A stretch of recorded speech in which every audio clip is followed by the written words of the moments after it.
नमस्कार student, class 10th में आगे बढ़ते हुए आज करेंगे प्रश्नावली 2.2 के प्रश्न क्रमांक 1 का सवाल नंबर 5।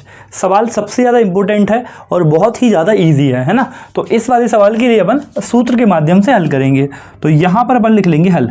देखो यहाँ पर लिखेंगे टी स्क्वायर माइनस 15 के लिए अपन लिख सकते हैं करनी 15 का स्क्वायर। ऐसा क्यों लिख सकते हैं, यहाँ देखिए, यहाँ पर जिससे अपन करनी 15 का अपन स्क्वायर करेंगे तो स्क्वायर से अपना करनी कट जाएगा, है ना। तो अकेला 15 आ जाएगा। कहने का मतलब ये रहता है किसी नंबर पर करनी लगा के स्क्वायर लगा दो तो स्क्वायर से करनी कट जाती है और अपना वही वाला नंबर आ जाता है। जैसे 17 लिखा है ना, तो 17 को अपन लिख सकते हैं करनी 17 का स्क्वायर। स्क्वायर से करनी हट जाएगी, अकेला 17 बचेगा। आप कहेंगे ठीक है। देखो ऐसा क्यों करा, अपन के लिए एक सूत्र का रूप बताना है इसलिए। तो यहाँ पर अपन लिख लेते हैं सर्वसम्मिका।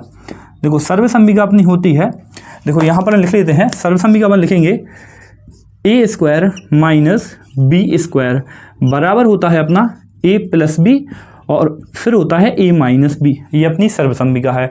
अपन के लिए अब ए के और बी के मान निकालना है। तो देखो अपन कैसे निकालेंगे, इसमें यहाँ पर स्क्वायर लगा सकते हैं। देखो यहाँ पर ब्रैकेट के अंदर ए है, आप कहेंगे ठीक है, और यहाँ पर ब्रैकेट के अंदर टी है। तो अपन बोल सकते हैं कि ए का मान टी है क्या, आप कहेंगे सही बात है।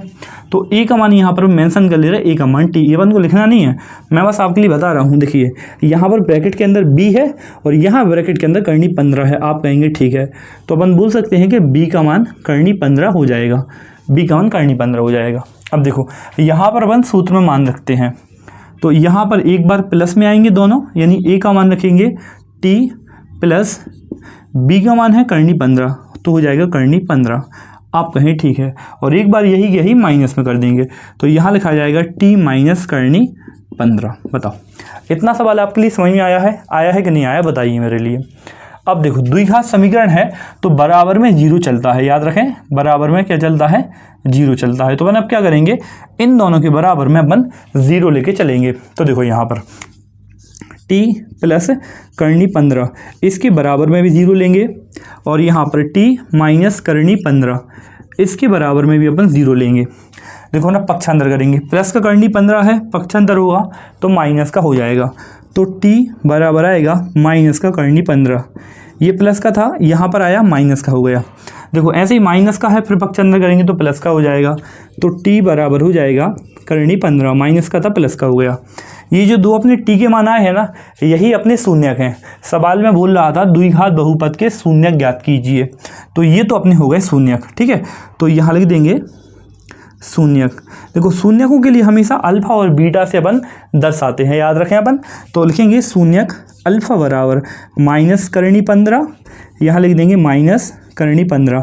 ये पहला वाला शून्यक हो गया अपना, ठीक है। इसको अपन ने अल्फा से दिखाया है, ब्रैकेट के अंदर इसके लिए बंद कर दे रहे। ऐसे ये दूसरा शून्यक है करनी 15, तो इसके लिए लिख दिया बीटा बराबर, ये बीटा बना है, बीटा बराबर हो जाएगा करनी 15। ये दो अपने शून्यक आ गए। बताओ इतना सवाल समझ में आया कि नहीं आया। यदि आपके लिए इतना सवाल समझ में आ गया है तो आप वीडियो को एक लाइक ज़रूर करें। आपके एक लाइक करने से वीडियो आगे बनाने के लिए मोटिवेशन मिलता है। देखो अब आगे करेंगे। आगे सवाल में बोल रहे हैं शून्यकों तथा गुणांकों में संबंध की सत्यता की जांच कीजिए। तो देखो शून्यक तो समझ में आ गए, हाँ सर ये शून्यक हैं। अब ये गुणांक क्या होते हैं, देखो गुणांक बताते हैं। जैसे कि मैंने आपके लिए इसके पहले वाली वीडियो में बताया कि द्विघात समीकरण का मानक रूप क्या होता है, a x square plus b x plus c बराबर 0। आप कहेंगे ठीक है, और अपना ये सवाल क्या लिखा हुआ है, टी स्क्वायर माइनस 15, है ना, बराबर में अपन 0 ले ले रहे। अब एक बात सोचो, जो ए स्क्वायर की बाजू में है ना वो अपना ए है, ठीक है। तो यही अपना गुणांक है, यानी यहाँ पर टी स्क्वायर की बाजू में कुछ नहीं है, तो यहाँ पर अपन 1 मान सकते हैं। आप कहेंगे ठीक है, तो ए का मान अपना क्या हो जाएगा, ए का मान 1 हो जाएगा, यानी पहला वाला गुणांक हो जाएगा अपना 1।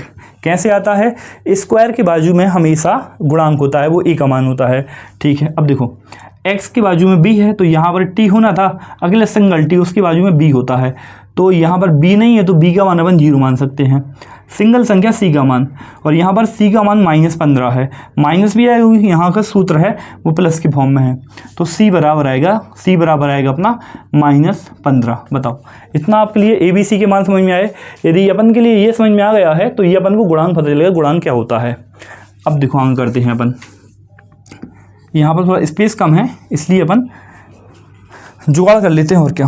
देखो अपन यहाँ पर हेडिंग डालेंगे जांच, क्योंकि सवाल में यहाँ से अपन से बोल रहा था संबंध में सत्यता की जांच कीजिए। देखो पहली वाली जांच होती है शून्यकों का योग, तो यहाँ लिख देंगे शून्यकों का योग, और शून्य का योग बराबर होता है -b/a।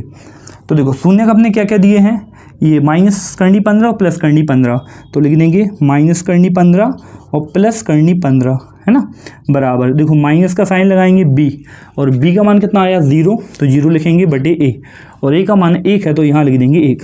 ये अपने कट जाएंगे, ये माइनस का है ये प्लस का है, कट गया, और कटने के बाद 0 आएगा, है ना, और 1 का 0 भाग लगेगा तो 0 आएगा। ये अपना पहला हो गया सॉल्व, है ना। 0 बराबर 0 आ गया, इसका मतलब ये पता चल गया कि जो शून्यकों का योग रहता है वो गुणांकों के बराबर होता है। यहाँ पर बहुत ज़्यादा गर्मी है, बहुत।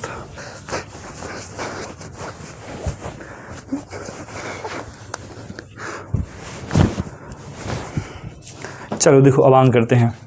देखो अगला वाला होता है शून्य का गुणनफल, तो यहाँ लिखेंगे, ये पहला वाला होता है ना, ये 1 नंबर डाल सकते हैं। अब यहाँ लिखेंगे शून्यकों का गुणनफल बराबर होता है c/a। देखो अब शून्य का अपने क्या दिए हैं, शून्य के दिए हैं अपने माइनस करनी 15 और करनी 15, तो यहाँ लिख देंगे माइनस करनी 15 और करनी 15, और यहाँ पर बोले हैं गुणनफल, तो यहाँ गुणा का साइन लगाएंगे बराबर। देखो c/a, और c का मान देखो ये निकाला था अपन ने -15, तो यहाँ -15 लिख देंगे बटे a, और a का मान क्या है 1 है तो 1 है। अब देखो यहाँ पर अपन करनी 15 और करनी 15 का आपस में गुणा करेंगे, तो पहले यहाँ पर समझ लें। जैसे मैं आपसे बोलूँ करनी 5 और करनी 5 का गुणा करूँ, तो देखो करनी 5 और करनी 5 का गुणा करेंगे तो 5 आएगा। ऐसा क्यों होगा, देखो 2 बार करनी है तो अपन ऐसा जाएगा, करनी 5 का स्क्वायर 2 बार है ना, तो अपन ऐसा लिख सकते हैं, और इसको ऐसे करनी हट जाएगी तो अकेला 5 आएगा। जैसे करनी 7 और करनी 7 का गुणा क्या आता है, अकेला 7 आएगा। उसी प्रकार करनी 15 और करनी 15 गुणा क्या आएगा, 15 आएगा। माइनस आएगा, और 1 का -15 भाग लगेगा तो -15 ही आ जाएगा। ये देखिए शून्य का गुणनफल है वो अपने गुणांकों के बराबर में हो गया है, और अपना ये वाला सवाल भी हो जाता है सॉल्व। सवाल बहुत ही ज़्यादा ईजी है, बहुत ही ज़्यादा ईजी है, और सवाल ज़्यादा इंपॉर्टेंट भी है। आप इस वाले सवाल का स्क्रीनशॉट लें या आप लिख के तैयार करें, लेकिन आप तैयार जरूर कर लें, इस साल के लिए वेरी इंपॉर्टेंट सवाल है। यदि आपने इसके पहले सवाल नंबर 1, 2, 3, 4 की वीडियो नहीं देखी है तो इस वीडियो के डिस्क्रिप्शन में मैंने लिंक दे दी है, आप वहाँ से देख सकते हैं।